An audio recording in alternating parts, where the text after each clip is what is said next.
আমরা দেখলাম আজকেও জাতীয় সংসদে, গতকালকে দেখেছি এবং আজকেও দেখলাম জাতীয় সংসদে বিভিন্ন সংসদ সদস্যগণ দেশের আইন শৃঙ্খলা পরিস্থিতি নিয়ে নানা ধরনের কথা বলছেন। আইন শৃঙ্খলা পরিস্থিতি নিয়ে উদ্বেগ এর আগে সাধারণ নাগরিকরাও কিন্তু প্রকাশ করেছে। যখন এরকম অবস্থা, তখন আমরা রাজনীতিতে কী দেখছি? আমার কাছে কেন যেন মনে হচ্ছে যে সরকারের যে আইন শৃঙ্খলা রক্ষাকারী বাহিনী, এরা যতটা না অপরাধ দমনে সক্রিয়, অপরাধ দমনে যতটা সচেষ্ট, তার চেয়ে তারা বেশি ব্যস্ত আছে বিরোধী রাজনৈতিক মতকে দমন করার জন্য, বিরোধী রাজনৈতিক দলগুলোকে দমন করার জন্য। এবং যে সমস্ত দলগুলো অলরেডি আমাদের এখানে আইনগতভাবেই আইন দিয়ে তাদেরকে কর্মকাণ্ড নিষিদ্ধ করা হয়েছে, তাদেরকে দমন করার জন্য তারা বেশি ব্যস্ত হয়ে পড়েছে। তারা যদি আইন ভাঙে, দমন তো করতেই হবে, এতে আমার কোনো বক্তব্য নেই।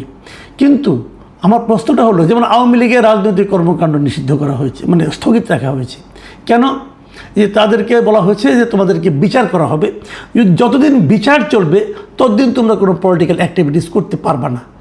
এখন যদি বিচার এখনো শুরুই হয় নাই, এই বিচার যদি আরও 10 বছর চলে, তাহলে 10 বছর কি আওয়ামী লীগের যারা কর্মী সমর্থক আছেন তারা কথা বলতে পারবেন না? তারা তাদের রাজনৈতিক মতাদর্শের কথা বলতে পারবেন না? এটা কিন্তু একটি জরুরি প্রশ্ন। এই প্রশ্নের জবাব কে দেবে আমি জানি না, কিন্তু আমার মনে যে আশঙ্কাটা আছে সেটা হলো এই জবাবের জন্য আওয়ামী লীগের যে অসংখ্য নেতাকর্মী সারা দেশে আছে, তারা কি এই জবাবের জন্য অপেক্ষা করবে, নাকি নিজেরাই মাঠে নেমে যাবে? ছাত্রলীগের রাজনীতি, ছাত্রলীগকে নিষিদ্ধ করা হয়েছে। কে করেছে? অন্তর্বর্তীকালীন সরকার করেছে। অন্তর্বর্তীকালীন সরকারের সব সিদ্ধান্তই কি সঠিক ছিল? অন্তর্বর্তীকালীন সরকারের অনেক সিদ্ধান্ত কি সম্পূর্ণভাবে এক চোখা ছিল না? অনেক কিছু আমরা দেখেছি। ডক্টর ইউনূসকে কি আমরা মহামানব মনে করব? তারাই যে সিদ্ধান্তগুলি নিয়েছেন, এখন সেটাকে আপনি পারবেন? তার হচ্ছে বড় কথা, আপনি কি পারবেন? সে আলোচনাটা আমি আজকে একটু করতে চাই। দেখেন, আমি জুন মাসের কয়েকটা ঘটনা বলি। জুন মাসের 1 তারিখে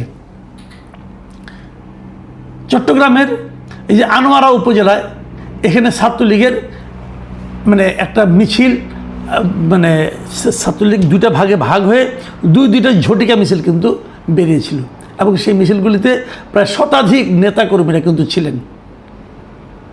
এবং যখন মিছিলটা বের হলো, তখন ওই এলাকার মানুষের মধ্যে কী প্রতিক্রিয়া হয়েছিল, ওখানে যারা আছেন তাদেরকে জিজ্ঞাসা করেন। আমি কিছু বলতে চাই না, আমি কিছু খবর পেয়েছি। 3 তারিখে ঘটনা বলি।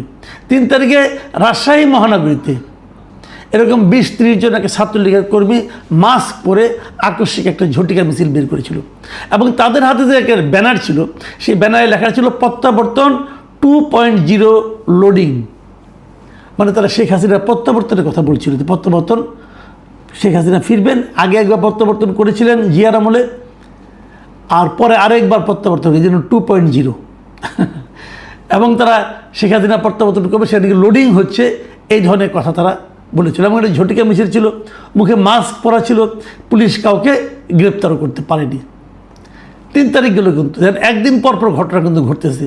5 তারিখে দেখেন, 5 তারিখে একটা মিছিল হয় নোয়াখালীতে, এবং এটা খুবই সিগনিফিক্যান্ট এই কারণে, নোয়াখালী সদর উপজেলার 99 ইউনিয়নের বাঁধেরহাট বাজারে এই মিছিলটা বের হয়, এবং এই মিছিলে 1000-এরও বেশি নেতাকর্মী ছিল। বিশাল একটা মিছিল হয়েছিল, ছাত্রলীগের লোকজন ছিল, এবং এটা নিষিদ্ধ ঘোষিত সংগঠন। কিন্তু পুলিশ সেটাকে থামাতে গিয়েছিল, কিন্তু এত লোকজন ছিল সেখানে যে পুলিশ শেষ পর্যন্ত নিজেরাই সেখান থেকে সরে গেছে। তো এখন এইটা কিন্তু পুলিশ চেষ্টা করেও থামাতে পারেনি, এটা কিন্তু মাথায় রাখবেন। এই 5 তারিখে আবার আরও একটা মিছিল হয়েছিল চট্টগ্রামের বারিক বিল্ডিং এলাকার সামনে। মাথায় সাদা কাপড় বেঁধে আওয়ামী লীগ, যুবলীগ ও ছাত্রলীগের কর্মীরা একটা আকস্মিক মিছিল বের করে। পরের দিন গোয়েন্দা পুলিশ এখান থেকে বেশ কয়েকজন, প্রায় 13 জন নেতাকর্মীকে গ্রেপ্তারও করে।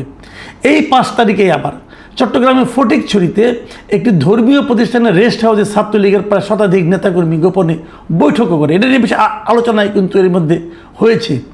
তবে পুলিশ তাদের মধ্যে মামলা করছে, কিন্তু পুলিশ যাওয়ার আগে তারা সেখান থেকে পালিয়ে গেছে।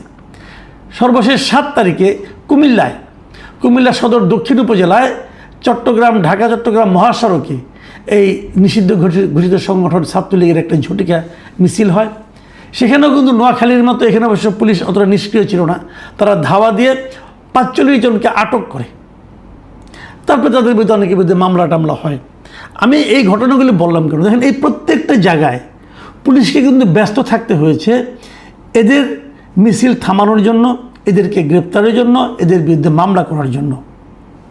এবং এটা যেটা হচ্ছে, এই যে কেউ জয় বাংলা বললো, কেউ জয় বাংলায় লেখলো, তার বিরুদ্ধে মামলা করতে হবে, তাকে ধরতে হবে, তাকে ধরে শাস্তির আওতায় আনতে হবে, জেলখানায় পড়তে হবে, এইগুলি যদি আপনারা করতে থাকেন, এগুলি নিশ্চয়ই জরুরি, নাহলে আপনারা কী কারণে করছেন। কিন্তু আমার কথাটা হলো, সাধারণ মানুষ কিন্তু অন্যভাবে জিনিসটাকে দেখবে। সাধারণ মানুষ বলবে যে তুমি একটা রাজনৈতিক দলকে কেন দমন করছো, তুমি আমাদের অপরাধীকে ধরো। এই ছাত্রলীগের মিছিল অথবা ওরা একটা মিটিং করতেছিল, এগুলো সাধারণ মানুষের জীবনকে কিন্তু ক্ষতিগ্রস্ত করে না। হয়তো আপনি বলবেন এটা দীর্ঘমেয়াদে করে, হ্যাঁ হয়তো করে, আপনারা মনে করতেছেন বলে করে, এটা তো আপনারা মনে করতেছেন, ডক্টর ইউনূসের সরকার মনে করেছিল করবে। আমরা শুরু থেকেই বলছি যে জুলাই আন্দোলন যেটা হয়েছিল 2024-এ, সেই আন্দোলনে যাদের যাদের বিরুদ্ধে অভিযোগ আছে প্রত্যেকের বিরুদ্ধে আপনারা মামলা করেন, প্রত্যেকের বিরুদ্ধে মামলা করেন, কোনো সমস্যা নাই। সরকারে যতজন মন্ত্রী ছিল প্রত্যেকটা মন্ত্রীর বিরুদ্ধে মামলা করেন। আওয়ামী লীগের সেন্ট্রাল কমিটির যারা ছিল তাদের বিরুদ্ধে মামলা করেন। এমনকি জেলা কমিটিতে, উপজেলা কমিটিতে যারা ছিল তাদের বিরুদ্ধে মামলা করেন, কোনো সমস্যা নাই। এমনকি এর বাইরে যদি কেউ সরাসরি যুক্ত ছিল বলে প্রমাণ পাওয়া যায়, অভিযোগ থাকে, তার বিরুদ্ধেও মামলা করেন এবং প্রত্যেকের বিচার করেন, দৃষ্টান্তমূলক শাস্তি দেন, কোনো আপত্তি নাই। কিন্তু যখন আপনি পুরো সংগঠনটাকে নিষিদ্ধ করে দেন, তখন সংগঠনে যে এদের বাইরেও যে অগণিত লোক আছে, বিচ্ছিন্নভাবে আছে, তাদেরকে আপনারা কীভাবে থামাতে চাচ্ছেন, কোন বিবেচনায় থামাতে চাচ্ছেন, গণতন্ত্রের কোন ধারায়, গণতন্ত্রের কোন দৃষ্টিভঙ্গিতে, কোন মাপকাঠিতে তাদেরকে আপনারা থামাতে চাচ্ছেন। এবং সেটা থামানো কিন্তু সম্ভব না, সম্ভব না। আমি আগেও বলেছি, এটা যত দিন যাবে তত এটা বাড়তে থাকবে। কিন্তু কোনো একটা কারণে সরকারের উপর যদি কেউ ক্ষুব্ধ হয়, ওদের সঙ্গে যে যুক্ত হবে। কোনো একটা কারণে জামাত এনসিপি দ্বারা যদি ক্ষতিগ্রস্ত হয়, ওদের সঙ্গে যে যুক্ত হবে। এটাই নিয়ম, কারণ ওদেরকে আপনারা নিষিদ্ধ করে রেখেছেন। নিষিদ্ধের প্রতি আকর্ষণ সবসময় সারা দুনিয়াতেই, এটা হিউম্যান নেচার, থামাতে পারবেন না। কিন্তু এদিকে শক্তি ক্ষয় করতে যেয়ে কিন্তু আপনার যেখানে যা করা দরকার সেগুলি করতে পারছেন না। আইন শৃঙ্খলা নিয়ন্ত্রণ করতে পারছেন না, মবকে নিয়ন্ত্রণ করতে পারছেন না, ধর্ষণকে নিয়ন্ত্রণ করতে পারছেন না। ওদিকে তো আপনাদের নজর দিতে হবে। এটা বিচার করবেন, বিচার করেন, বিচারটা তাড়াতাড়ি শুরু করেন। বিচারে যে রায় হয়, যদি বিচারের রায় একবার হয়ে যায়, তখন তো সাধারণ মানুষের মধ্যে কিন্তু এটা একটা ইতিবাচক প্রভাব ফেলবে। মানুষ বলবে যে তোমাকে বিচারিকভাবে তোমাকে নিষিদ্ধ করা হয়েছে, তখন আপনি এটার একটা নৈতিক ভিত্তি তৈরি হয়। কিন্তু একটা কালো আইন দিয়ে আপনি নিষিদ্ধ করে তাদেরকে কিছু করতে দেবেন না, এবং আমাদের টাকায় পালিত যে আইন শৃঙ্খলা বাহিনী, পুলিশ বাহিনী, তাদেরকে আপনি ব্যস্ত রাখবেন এদেরকে দমনের জন্য, এটা কিন্তু সাধারণ মানুষ দীর্ঘদিন ভালোভাবে নেবে না। আমি মনে করি রাজনীতিতে কখনোই আমরা অতীত ইতিহাসেও দেখেছি, নিষিদ্ধ করে কোনো রাজনৈতিক আদর্শকে শেষ করা যায় না। রাজনৈতিক আদর্শকে শেষ করতে হলে সেটা জনগণের হাতে ছেড়ে দিতে হয়। জনগণের কাছে ক্লিয়ার করতে হয় এই দলটা কেন জনগণের পক্ষে নয়, তখন জনগণই তাদেরকে প্রত্যাখ্যান করে। সেই কাজটা যত দ্রুত সরকার শুরু করবে, আমি মনে করি ততই মঙ্গল। আর যদি শুরু না করে, তাহলে দেখবেন যে এই ধরনের ঘটনার ফ্রিকোয়েন্সি আগামীতে আরও বাড়তে থাকবে।